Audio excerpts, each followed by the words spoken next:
Paul Aziz, former Lebanon mayor, and while I was mayor, I was able to help start the Lebanon Museum Foundation.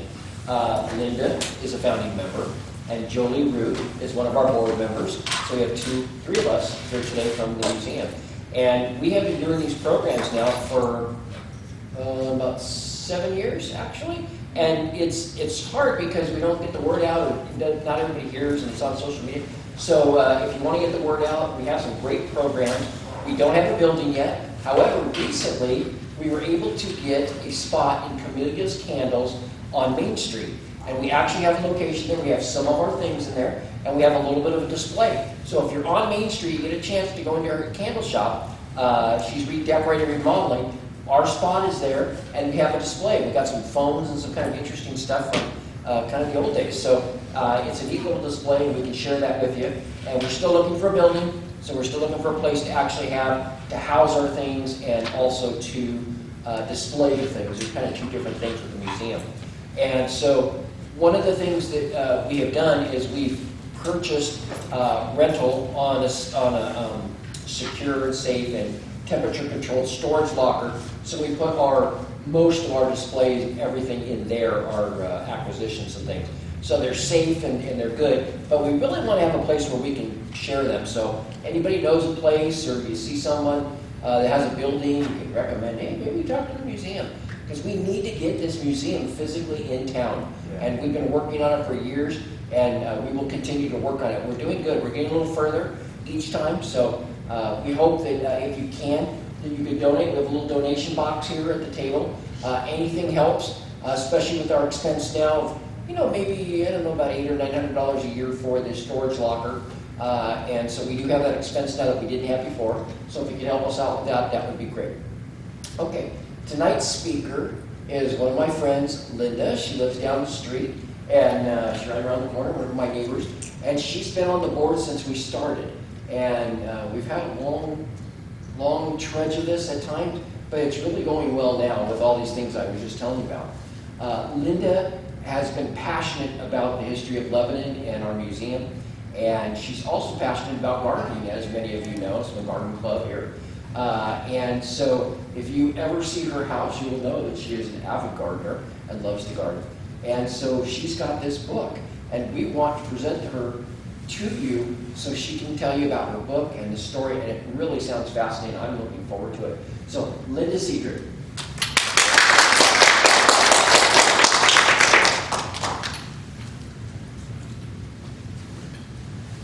All right, if it gets too dark, we can turn back on the lights. This is the first time I've made this presentation. The book is just out, so I don't know how long it's going to take. We'll aim for about 45 minutes. If it goes much longer than that, I'll just cut it short so we can have some time for Q&A. Okay. I want to tell you how I got this idea, because some of you may not even know who the Lewellings are. And if you don't, thank you for coming anyway. You trusted me that this would be an interesting subject. It was my son Ben who mentioned, he's the editor of Oregon Humanities, and he mentioned that somebody had suggested that they should have an article about the Lewellings in one issue that he just published, but he didn't have a writer for that article, and I thought, he could have asked me, because I felt like I knew a lot about the Lewellings. I was certainly interested in them, so let's see if I can, part of the reason was these books. The one on the left was published in 1953, and it is based on the story of Henderson Lewellings bringing 700 grafted fruit trees on the Oregon Trail from Iowa to Oregon in 1847. It's loosely based on that story. And this other one was published in 2008. I remember when this one was published. And it seems to be loosely based on the tree wagon. So it's even more loosely based on the Lewellings story, but it still got people talking about Henderson Lewelling. You can see the subtitle as being the slightly true narrative of how brave pioneer father brought apples, peaches, pears, plums, grapes, and cherries, and children across the plains. I also knew about this. This is the Royal Anne cherry, and it came to Oregon on Henderson Lewelling's wagon. It was always called a Napoleon, but Henderson changed the name, and nobody is sure why, but probably the label was hard to read, and he just misread it. And if you look at the words Royal Anne and compare it to Napoleon, you can kind of see that.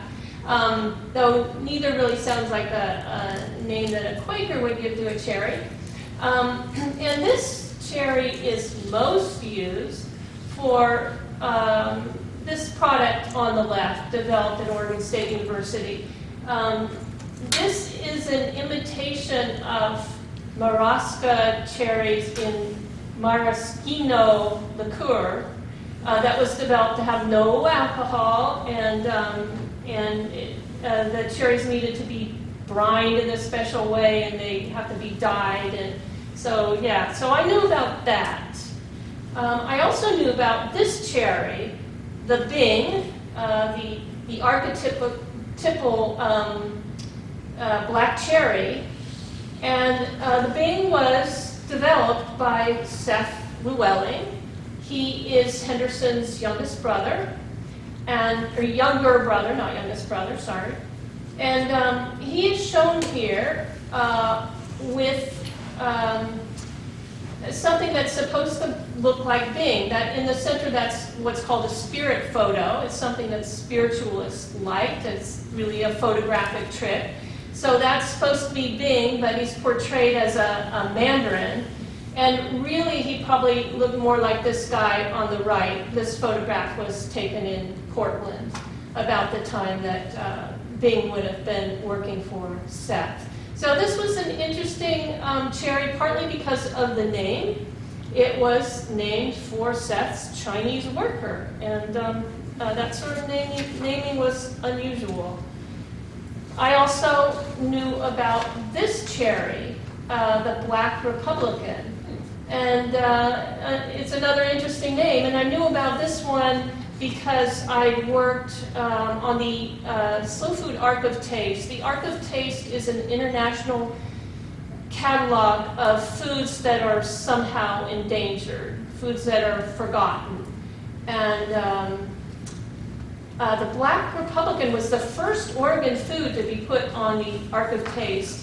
And it was already on the Ark when I got involved. And it took me the longest time to find out who had nominated it. And I won't go into that story. But anyway, the name really intrigued me. I knew that Black Republican did not mean a Republican who is black. It was a political slur that was used in the middle of the 19th century. And it was used with great relish by Asahel Bush, the editor of the Statesman in Salem.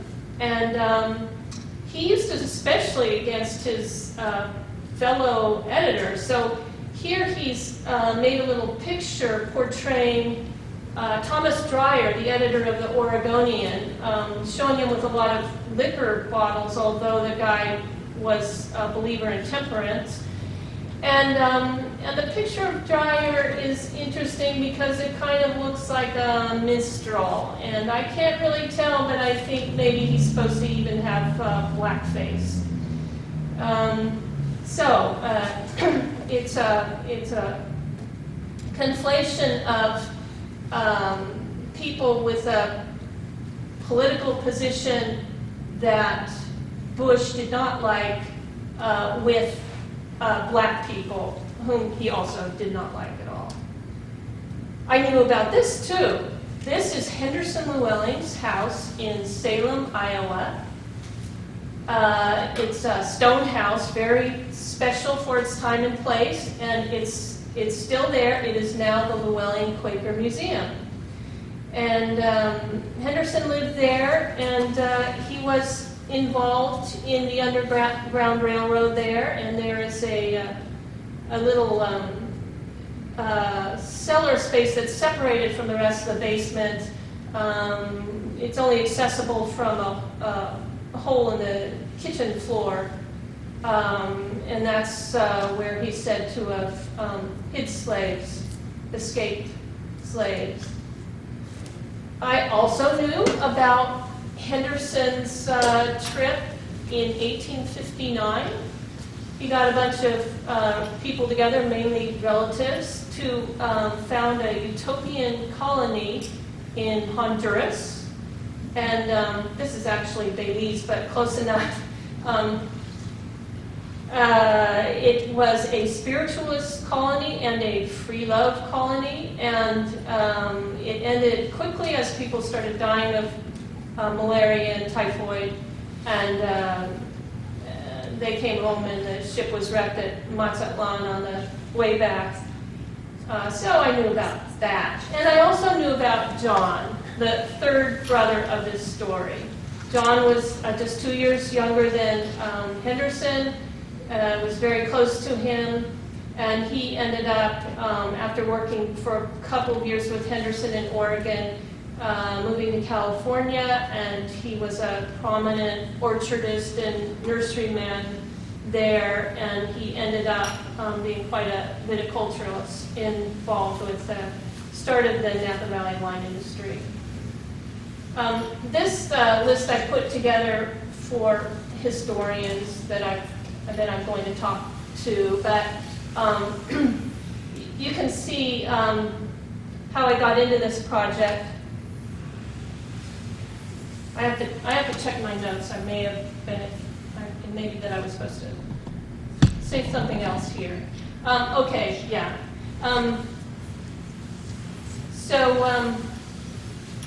I had, at this point, I realized I had plenty of material for a book. And I thought that the OSU Press might publish it. But what I wanted to know is questions like, how did the Brothers Quaker past affect their lives on the West Coast? To what extent did they remain political reformers? And then, because this was all during COVID, and I had a sense of needing to withdraw from the society and at the same time missing society, I wanted to know in what ways the brothers worked together to ensure one another's success, and how close they remained throughout their lives, and how they extended their ways of cooperating within the family and in the Quaker meeting to their neighbors, to other farmers, and to wider society. So anyway, my research, because it was during COVID, it started online, and I realized that other historians had not looked for the Lewellings in online newspaper databases, which are so valuable. We really need to get all our newspapers into these databases if we can. They also hadn't looked much at the Quaker records. And when it became possible, when I could get into the archives, physical archives, those were really helpful, especially the Oregon Historical Society. And at the Oregon Historical Society, I found this. This is Seth's journal from 1850 to 1853. So from the time he left, he was in Indiana, not in Iowa, I'll explain that. But from the time he left Indiana to go participate in the gold rush, and then go to Oregon and work with Henderson through 2 winters, return to the gold rush, and then go back,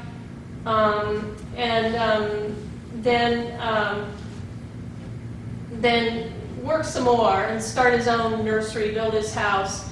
That's all in this one journal, which was missing. There's a transcript at the University of Oregon and one at the California State Library, a typed transcript, but it's missing pieces. The transcriber noted that he'd left parts out that he didn't think were important. And there are also things that were changed from the original, and I was able to find the original at the Oregon Historical Society. They didn't know that it was there. It wasn't all there, some of it was missing, but it was just a great find. And I think that it was kept for a while by Seth and John together, which is especially interesting. So, okay, I want to run through the course of their lives. Henderson was born in 1809, John in 1811, Seth in 1820. They were in a family of 8 children, and then their dad, Meshach, would go on to have 3 more children with a second wife. They started in North Carolina in what's called the Quaker District in the North Carolina Piedmont.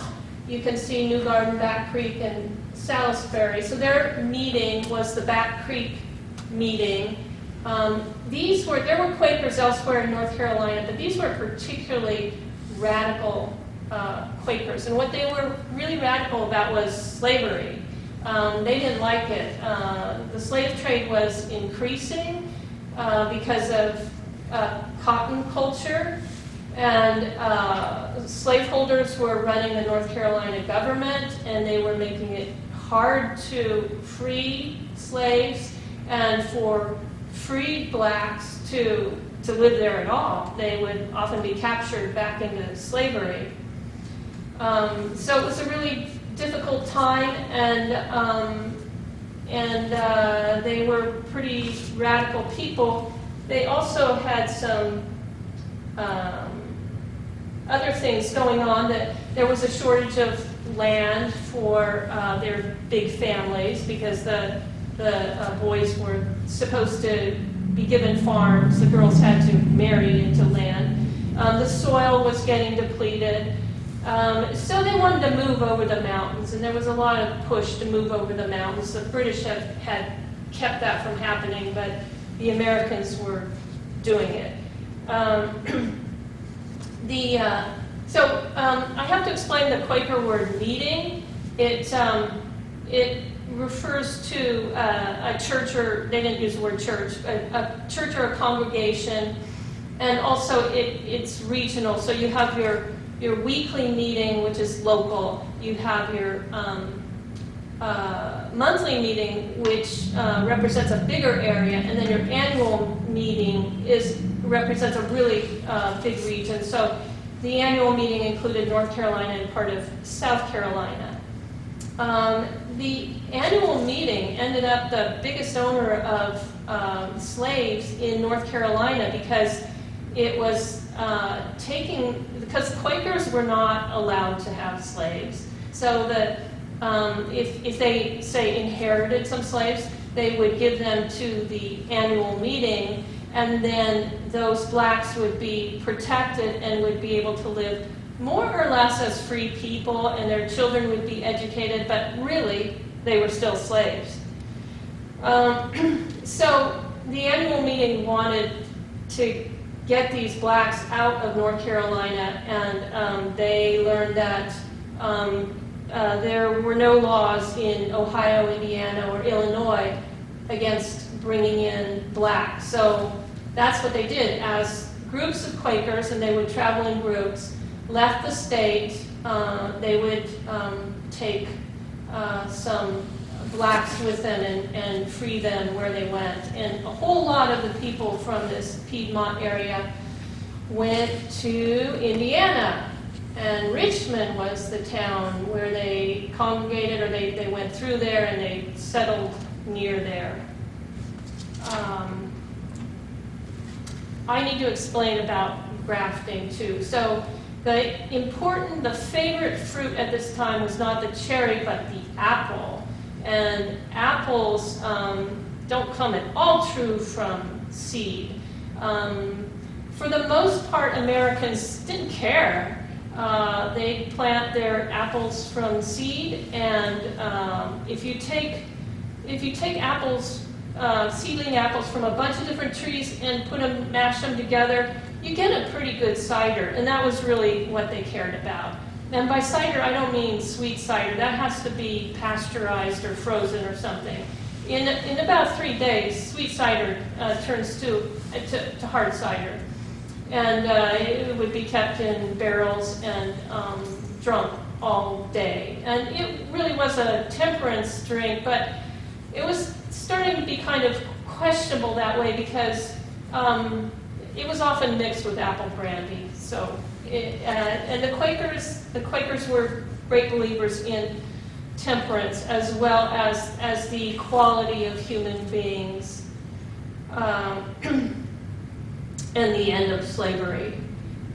So anyway, the way you graft a tree is you put a scion, a little twig, onto a tree that's already in place, or a bare root tree, which you'll then plant. And this just shows different ways of doing that. And I included the root graft because that becomes important later in the Lewellings story. Root grafting was invented in the 1820s by a teenager who saw the roots of an apple tree turned up in the field, and he cut up the roots and attached scions to them. And he found that one tree could produce so many other trees through root grafting. And so that root grafting became the way the West got covered with fruit trees very, very quickly. They went to Indiana, and you can see Wayne County and Randolph County were strong Quaker counties. But the Lewellings decided to go further into what was really wilderness. It just had been opened up. Another principle of the Quakers was you couldn't go settle on any land that hadn't been acquired by treaty with Indians. So even though the Indians may have been forced into making the treaty, at least they believed you shouldn't go there without a treaty. So Henry County was a heavily forested place, and they had to do a lot of cutting and burning of trees in order to plant orchards there. But that's what they did because Meshach, the boy's father, was a grafter. I should have said that. Meshach was a farmer. He was a country doctor, probably self-educated or barely educated. And he also took up this art of grafting, which was growing more and more common among Quakers in particular, partly because of the belief in temperance, and also because they liked practical skills. But they saw value in dessert apples, eating apples, right off the tree, and making them into pies and so on.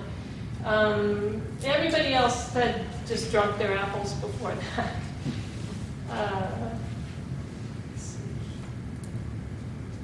Okay, so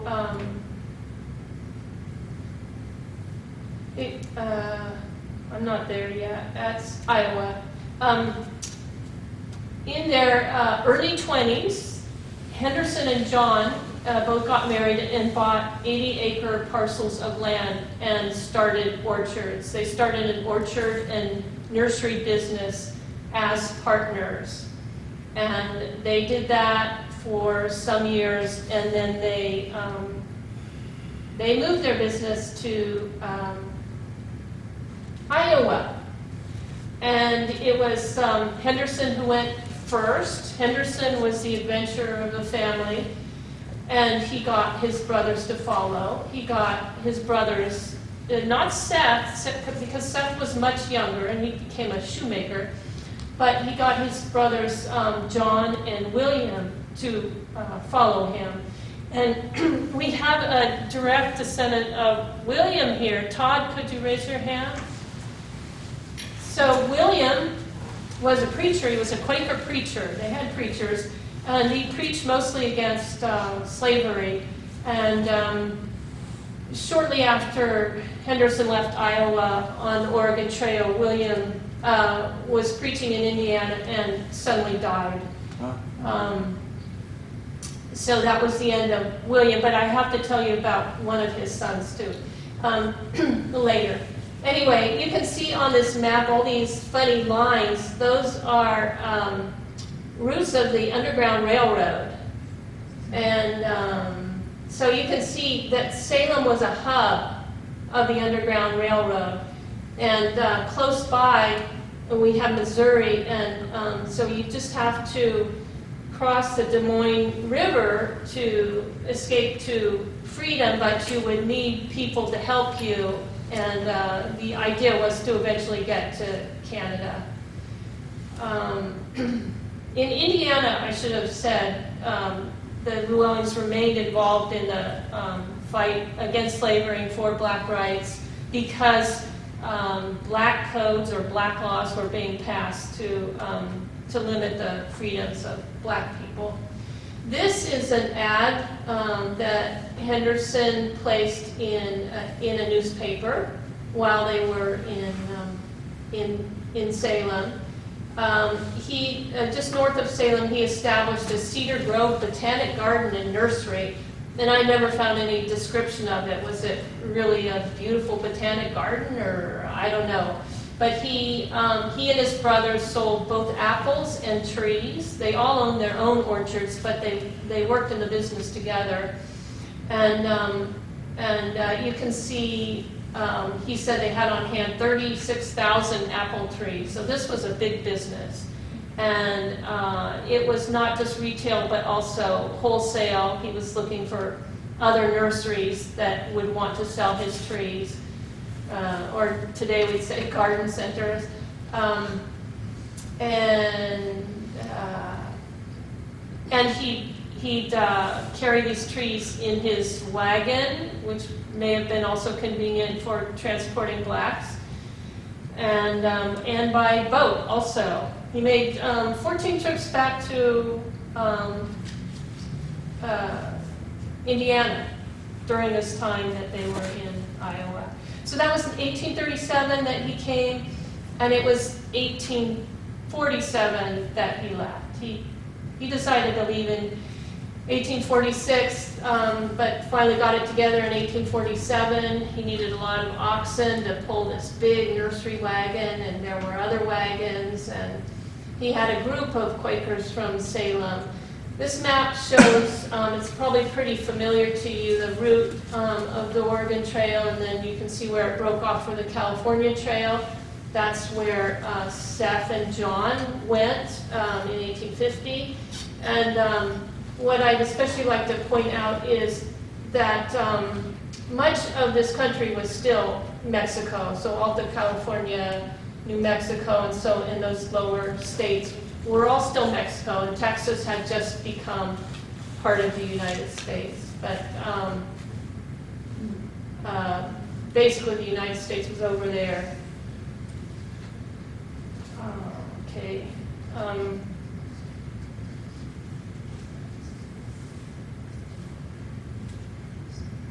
I just want to make sure. Oh, okay. I need to go back to Iowa because I wanted to say one more thing. Besides the Underground Railroad, there was a lot of concern about their religion because the Quakers kept dividing. Other churches were dividing over the issue of slavery.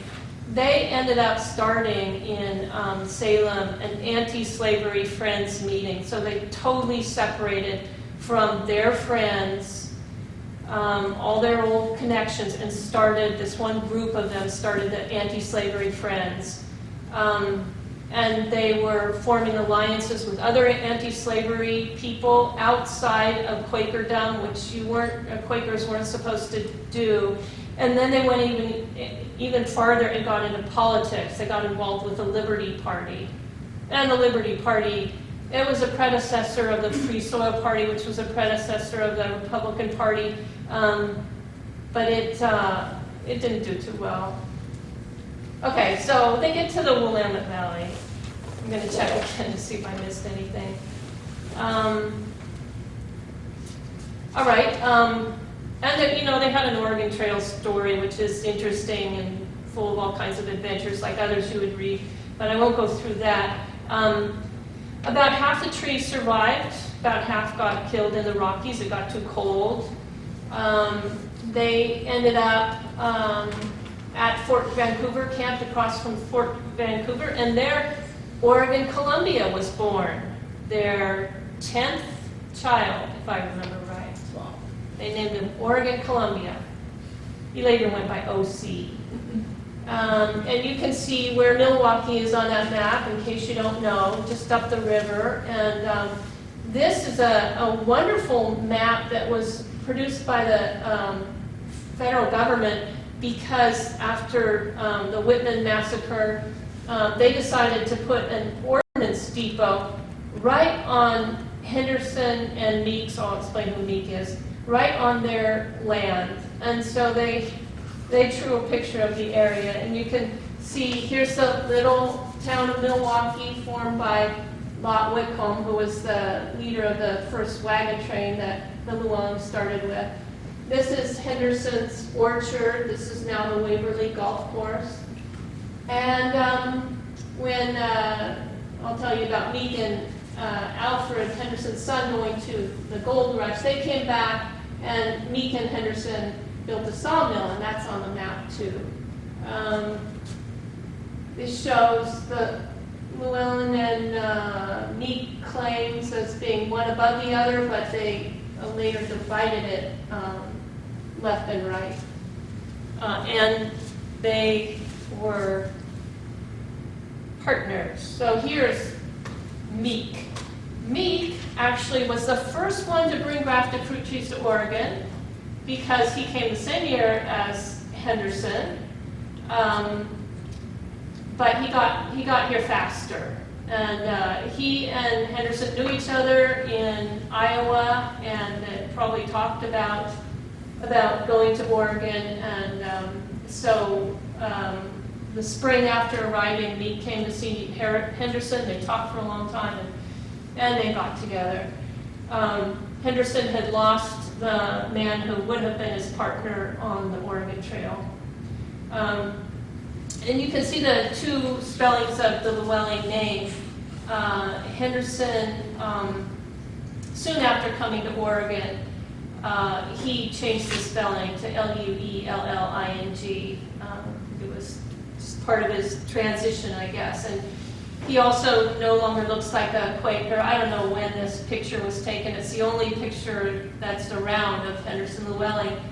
But at some point after arriving in Oregon, he stopped wearing the Quaker hat and the Quaker coat, and he grew a beard, which Quakers did not do. Meek was not a Quaker. And here we have John and Seth, the two brothers who came to the West. Seth and John came during the gold rush in 1850.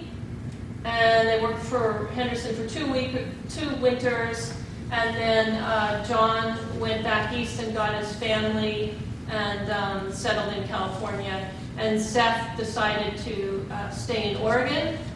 When Henderson went to New York with his second wife to get more trees, to see nurseries there, he came back with Seth's family.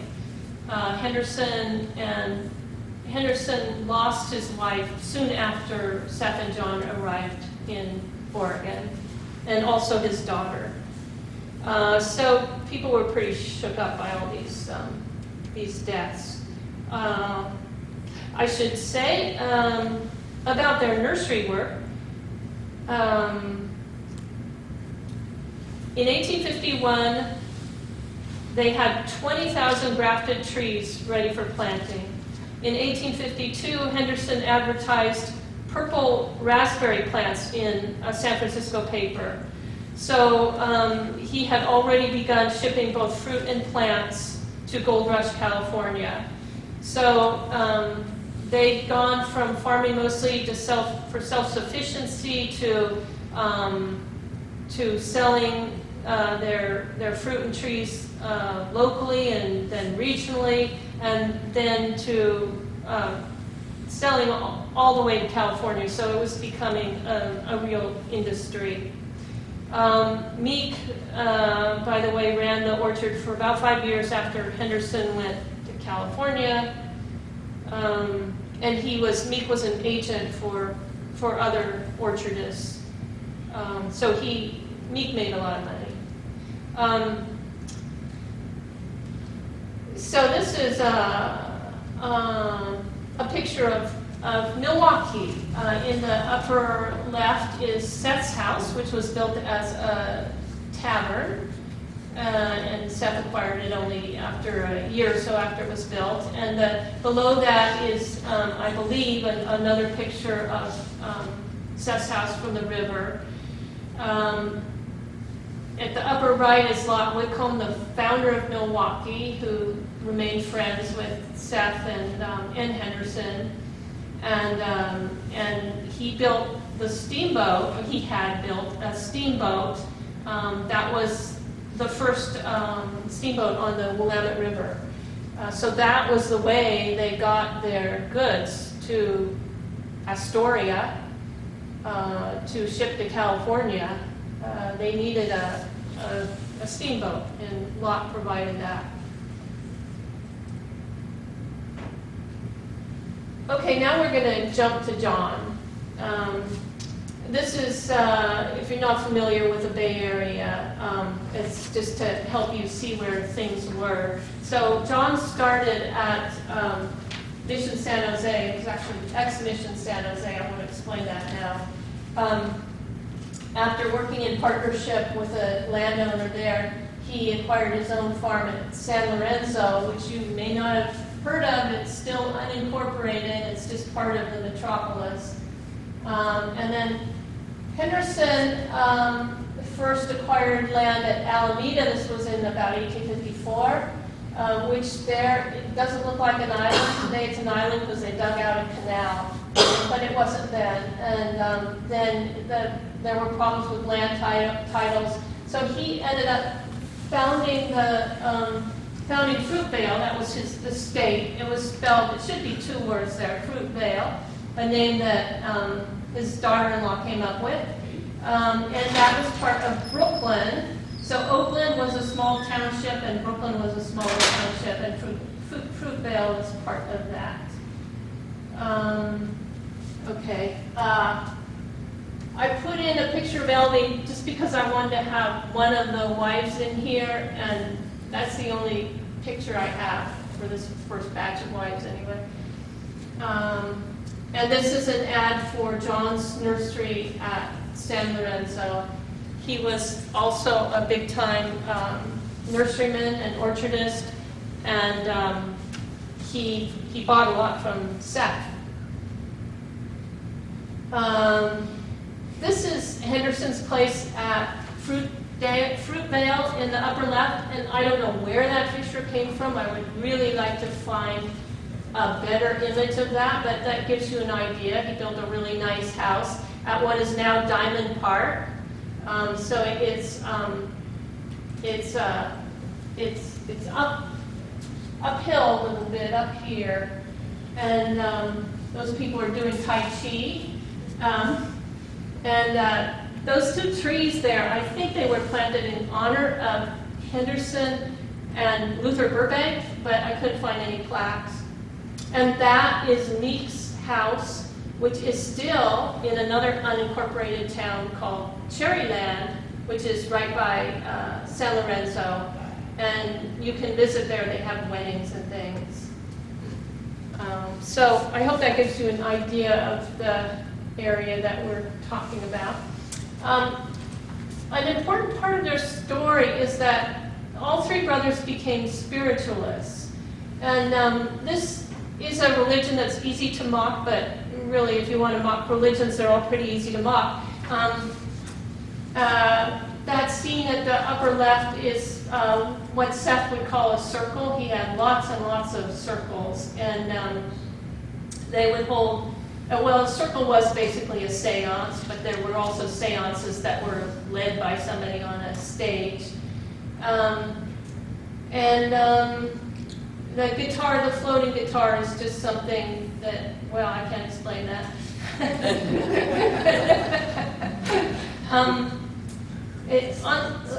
In the lower left is a hotel that's still standing at the New Era Spiritualist Camp. It was built in 1890, so not long before Seth died. He died in 96. But this camp was a place where Seth hung out. Spiritualism was very, very popular at that time. It was no secret. It was a big religion. This is a book that was published in 1870 on the history of American spiritualism, which is really interesting because spiritualism only started in 1853, I think. Gotta find where I am. 1848. So two girls, 11 and 14 years old, in New York, were cracking their toes and dropping apples to scare their mom. And they would talk to this ghost that they told their mom was there. The family sold the house, and the girls went to live with their sister, who got the idea of profiting from this, and so she called herself a medium. I think she was the first one to use the term medium. And she became sort of the agent for the girls, and spiritualism just took off. There was more to it than that, but that's how it got started. And the New Era Church is still there. It still operates. It's not a camp, but it's still there. So if you go on New Era Road in Canby, you can see the church, which was actually built in 1938, and the hotel is still standing there. So John eventually moved up to St. Helena. He had asthma, and the Bay Area fog bothered him. In St. Helena, he was no longer a nurseryman. He grew cherries and apricots and almonds, and he grew grapes, and he made raisins. That's the house that he built. And he got involved with the St. Helena Viniculture Club. That was what they called it. It was before people started saying viticulture, I think. They said viniculture.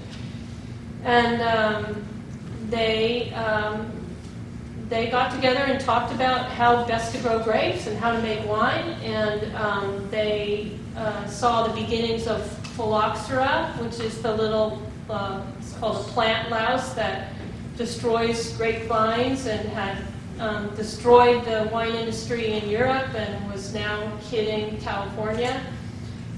So they dealt with phylloxera, and John ended up a really important person in all that. This land is still owned by descendants of John.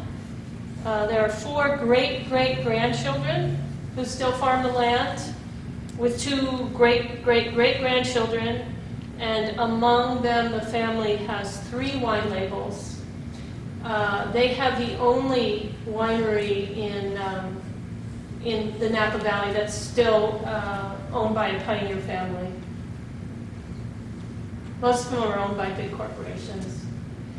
Okay, so we're on to Seth's later life. There are lots of interesting bits in their lives that I'm just skipping altogether, but I want to talk about this. Clarissa died in 1882. That was Seth's wife. And Alfred moved back to Milwaukee. Alfred was Henderson's eldest son, and he'd been very close to his father. He helped. He drove a wagon on the Oregon Trail as a teenager. He moved to the Bay Area when Henderson did, and he had an estate next to Henderson's. He was an orchardist. He, like the rest of them, canned his own food and put it in the fairs. So Alfred and Seth were pretty close, and when Seth was was pretty late in life. Alfred moved back to Milwaukee, and probably, I don't have complete evidence, but I think he partnered with Seth late in Seth's life. Sophronia, here on the right, was 32 years old when she and Seth married. That was in 1885, so he was 65 and she was 32. But she'd been a friend of Clarissa, of Seth's first wife. She hung out at New Era Spiritualist Camp. And she was a very interesting person, a bold person, a feminist. She was a friend of Abigail Dunaway, a reformer of all sorts. And once they got married, she held salons in their house, the same house where Seth had always been. She had a couple children. The first one died. The second one was born in 1888. And Seth died in 96. So this boy hardly got to know his father. And Seth's other children had all died, which is really sad. So he ended up leaving 2 grandchildren, but no children survived him, except this Dawn, who did not have children himself. In 1890, the Farmers Alliance came to Oregon. And the Farmers Alliance kind of replaced the Grange, which the Grange had not been very successful in Oregon. It had been a big success in California and a big part of John's life. John ran the Grange Bank. And the Grange started co-ops of all kinds and dealt with transportation. And they did all these things to help the farmer.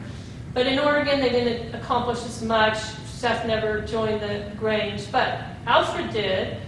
And then the Farmers Alliance came, and it kind of replaced the Grange. It was more political.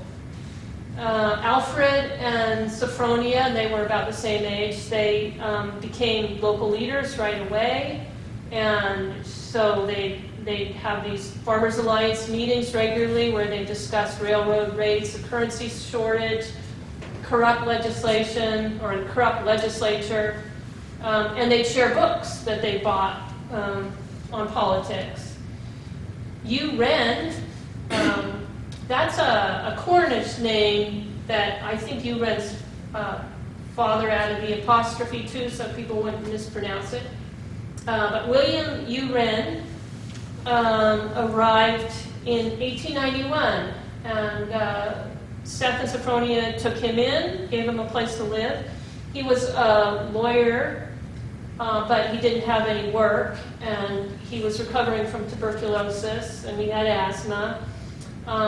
He needed help. He also was an avid supporter of the single tax movement. I won't try to explain that, but I know that in my own life I've seen these signs on country roads that say single tax. So the idea has not gone away, and it started in his time. Uren went on from that to other democratic efforts. He got the secret ballot passed, so Oregon had viva voce voting, so you had to stand up and say who you were voting for, and with all your precinct members around you. And then they went to tickets, which the party provided, so they were different colors, so everybody could see what ticket you were voting. So the secret ballot, also called the Australian ballot, because it started there, was something new, and he got that passed.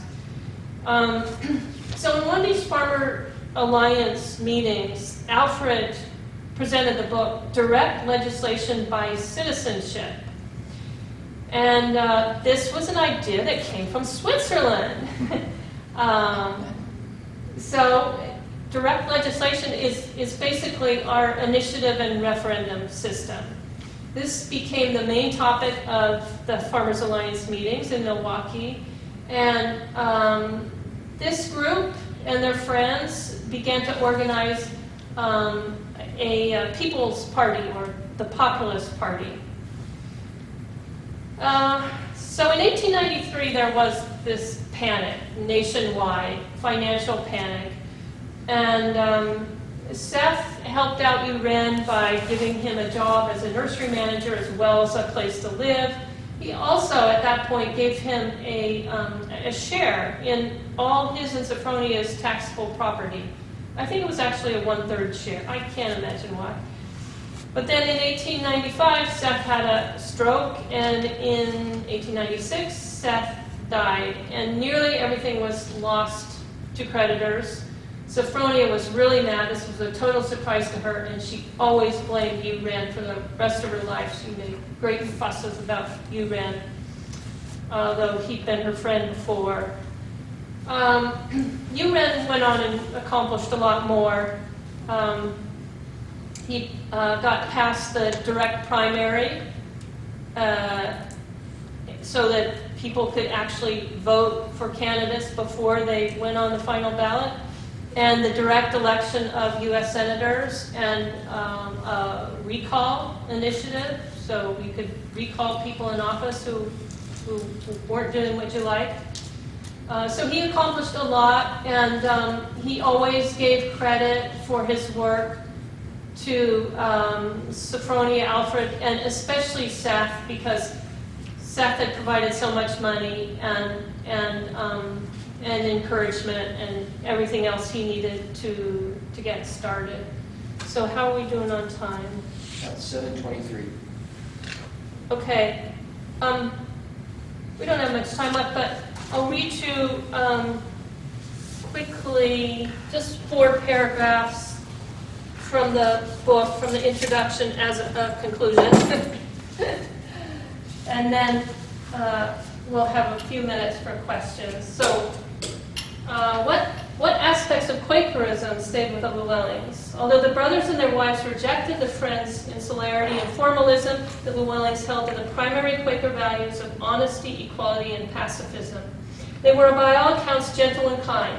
Quaker values supported the brothers' cooperative ventures, led Seth to give provocative names to his cherry cultivars, and prompted the Lewellings' involvement with various avant-garde social movements, from temperance to vegetarianism, feminism, spiritualism, and at least in Henderson's case, communalism and free love. Considering the Lewellings help us to see the connection among these movements and their special appeal for people with Quaker roots. Quakerism also influenced the Lewellings' choice of profession.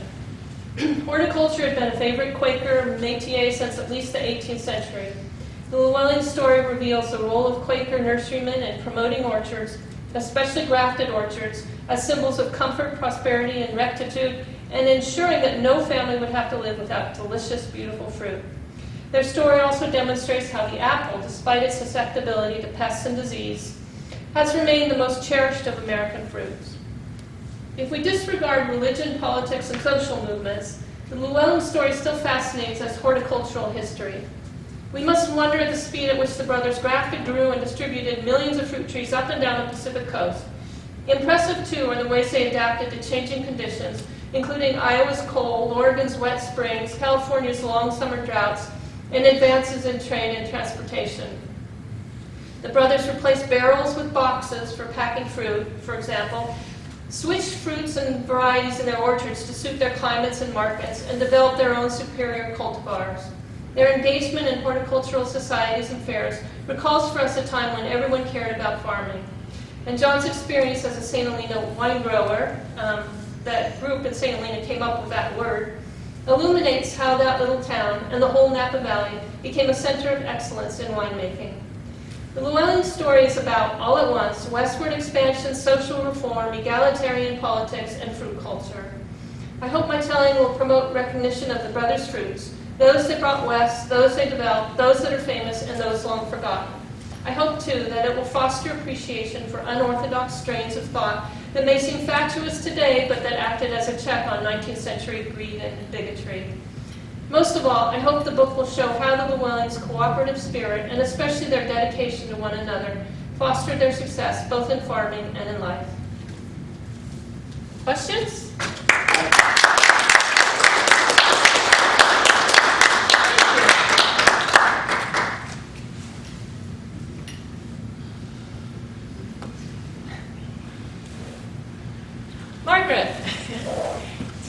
Did they develop apples that we would still recognize? Seth developed one apple, the Sweet Alice, named for his daughter who died of typhoid, I think. And some people have tasted the Sweet Alice, but it's not very common. I still haven't tasted it. The breeding was mostly cherries, also grapes. Seth also developed a rhubarb. Yeah, Paul? When they brought fruits here, kind of came to Oregon, I'm assuming that it was just kind of this, people had settled here and they had nothing like that, and they wanted fruit. Is that kind of what they were doing, selling to people who were here who didn't have access to fruit trees and those kinds of Yeah, things? so Oregon had a lot of fruit, plenty of wild fruit, but it was mostly small, you know how wild fruits are, small, often sour, sometimes bitter, and they really missed apples especially. Also pears, cherries, plums, but apples especially. And so everywhere they went, Indiana, Iowa, Oregon, people settling in a new place wanted an orchard. You had to have that orchard. They planted as soon as they could.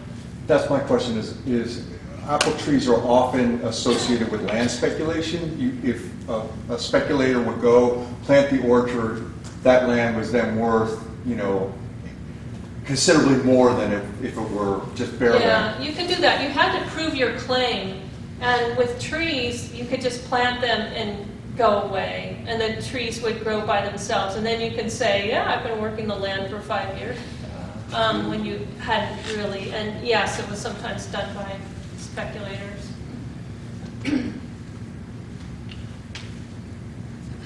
I noticed in your footnote references to some of the publications that you searched. One of them had to do with Colfax. I don't remember if it was what publication it was, but it was Colfax, and it rang a bell. Were they in that area too, then, in Colfax? Yeah, so when they went back to the gold rush, Henderson went with John and Seth. Henderson's wife had just died a few weeks before, but the three of them went together, and they went to see a man who had come with Henderson on the Oregon Trail, named Enos Mendenhall, and Enos's wife, whom he met in Oregon, and they had set up a business there. They had set up a sort of hotel, though it was just originally just a tiny cabin and people had tents outside, but they were feeding the miners and giving them a place to stay. And they didn't have an orchard yet. So Henderson brought all these trees and planted an orchard for them. And he probably got paid on shares somehow. I don't know. And then John and Seth planted a nursery there. So they took smaller trees and put them close together. And the idea was they would sell them later. And that is in Seth's journal that he and John had an agreement that they would sell them later and share the profits. But they were never back there to sell the trees, so I think Enos sold the trees and then gave them money for it. So that was near the present town of Colfax, and when the railroad came in, everybody moved to Colfax, and there the Mendenhalls built a proper hotel, and Enos's wife ran that for many years while Enos moved to Southern California, the San Diego area, and had a huge ranch there. So that's where Colfax comes into it. It was interesting. I lived in Colfax for a number of years, so it rang a bell when I saw that, and I was curious what the connection was. So did you read the book I already? haven't read the book. Oh, so how did you see the footnote? No, you had it on your screen. Oh, okay. Right, because I went to the Historical Society in Colfax. Right. Anybody else? When is your book available? I have copies here in the box.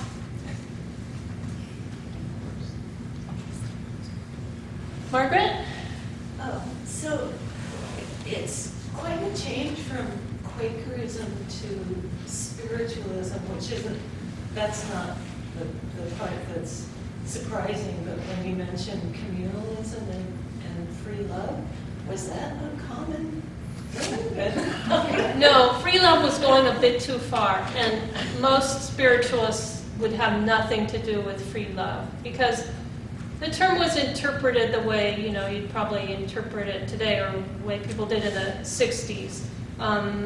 It's not something everybody would approve of, but feminists supported the concept of free love because it gave women a way out of bad marriages. The idea was you wouldn't get married with the government at all, and then you could just divorce whenever you wanted to. And so it was freeing to women, but often people didn't consider that a man could do the same thing. He could just abandon the family. So yeah, it didn't work out that well. But it's interesting, Henderson's possible fourth wife was, well, her obituary says she was his wife, but she was the daughter of Henderson's wife.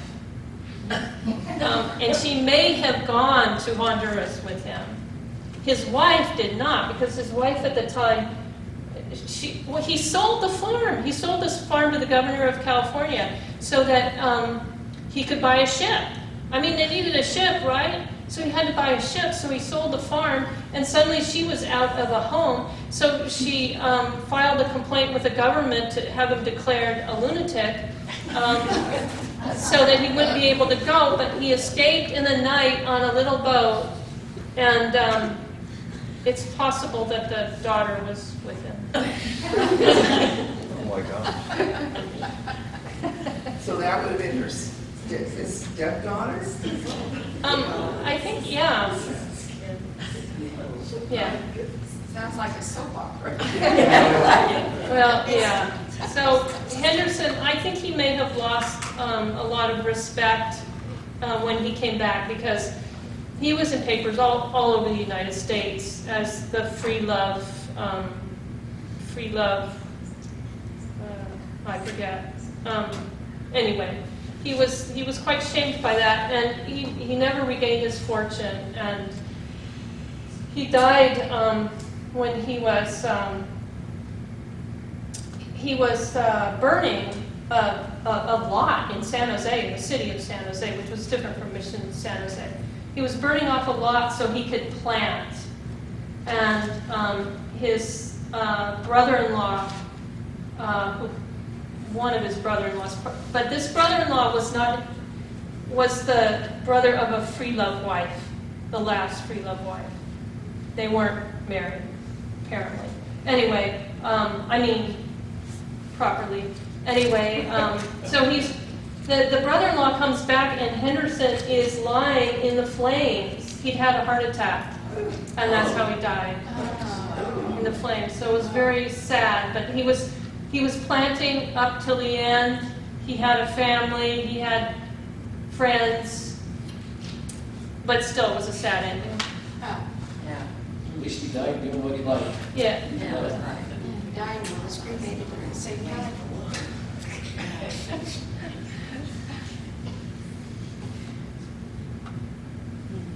Anything else?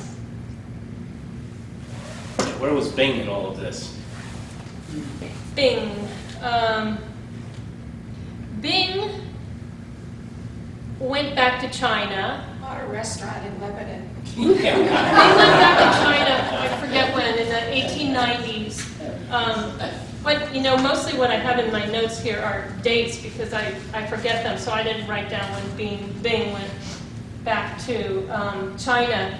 But then there was the Chinese Exclusion Act, and he didn't have the papers to come back. So he may have come back and got held in San Francisco and then sent back to China, or he may have never tried to come back. We don't know. But it was because of the Chinese Exclusion Act that Bing was gone forever.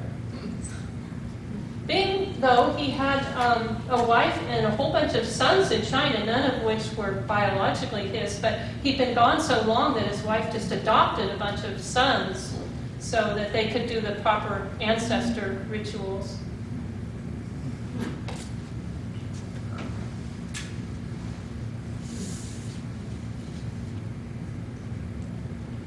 Before you guys go, this video will be on our website. Actually, it'll be on YouTube, but we'll have a link to it so you can go and see this video. We also, if you missed any of the other talks that we've had, all those talks are on. I think we're only missing one or two, but we have almost all of our talks on YouTube. So you can go back and watch them. It's pretty cool. There's some really good ones. There's a really good one, Bob and Betty Adams from the pharmacy downtown. Just some really great talks that. So the channel is Lebanon Museum. Yeah, it's YouTube, Lebanon Museum. Yep. And don't forget, if you don't mind, a little donation would really help us out. You can, if you can't, that's fine. But we really appreciate you coming tonight. Linda's got her books, and if you want to sit around and chat with her for a minute or two, we'll be here.